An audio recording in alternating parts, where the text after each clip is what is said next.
Today on Rappler.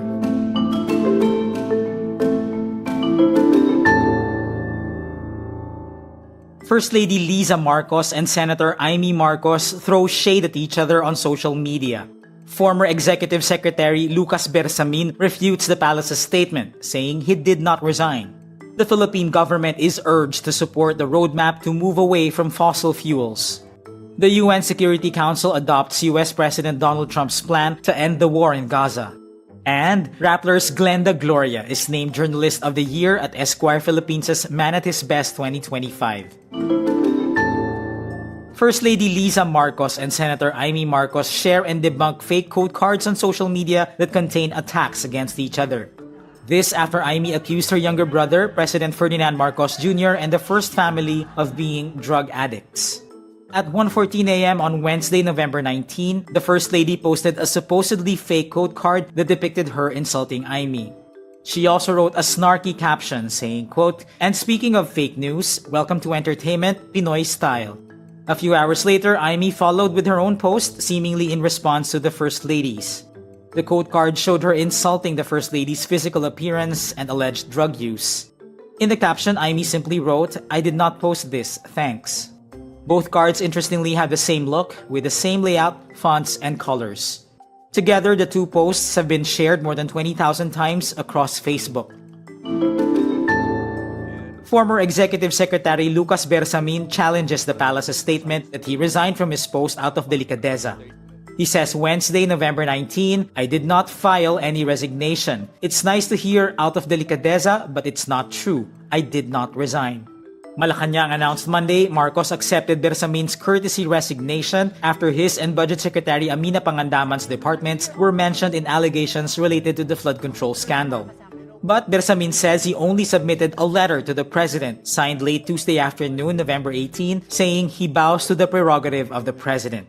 Bersamin adds, a close friend called him before noon of Monday to inform him that he has to exit as executive secretary. He said he was fine with this since he served at the pleasure of the president.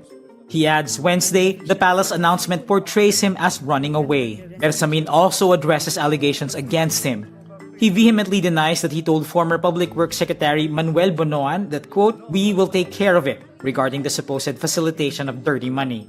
The former Chief Justice also stresses those who want to implicate him in the flood control mess should file a case in court so he could address the allegations squarely. A Manila-based think tank says the Philippine government should be part of the global initiative establishing a transition away from fossil fuels roadmap. More than 18 nations have come together calling for this roadmap. It will lay out how the world will move away from fossil fuels and keep global warming within 1.5 degrees Celsius as agreed upon by parties a decade ago in the Paris Agreement. Avril de Torres, Deputy Executive Director of Center for Energy, Ecology and Development, says, quote, "As part of one of the most climate-vulnerable regions in the world and countries in the world, we should be part of this global effort to make the roadmap concrete on how do we transition away from fossil fuels." So far, supporters of the roadmap are a mix of developing and developed nations, including Germany, the United Kingdom, Sweden, Denmark, and the Alliance of Small Island States. The roadmap will build on the agreement made at the end of COP28 in Dubai, which is to transition away from fossil fuels and triple renewable energy capacity by 2030.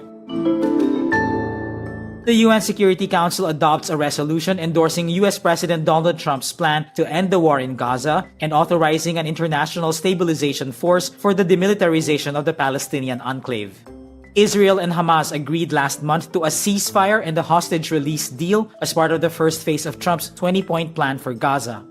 But the UN resolution is seen as vital to legitimizing a transitional governance body. The resolution says member states can take part in the Trump-chaired Board of Peace that would oversee the reconstruction and economic recovery of Gaza. Hamas reiterates it will not disarm and argues that its fight against Israel is legitimate resistance, potentially pitting the militant group against the international force authorized by the resolution. The resolution has proven controversial in Israel because it references a future possibility of statehood for Palestinians. Rappler's executive editor Glenda Gloria is named Journalist of the Year at Esquire Philippines Man at His Best 2025. Gloria became a journalist for the Philippine Daily Inquirer just 1 month before the 1986 EDSA People Power Revolution.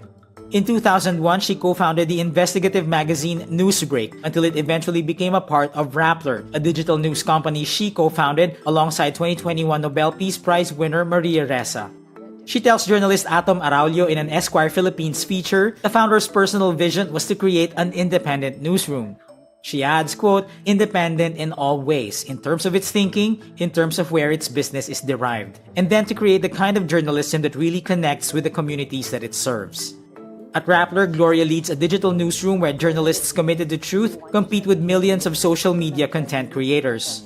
Gloria tells young journalists, quote, this is the best job in the world. It brings you to the corridors of power. It also mandates you to speak truth to power. You also have the mandate of the public to actually demolish that power if it does wrong.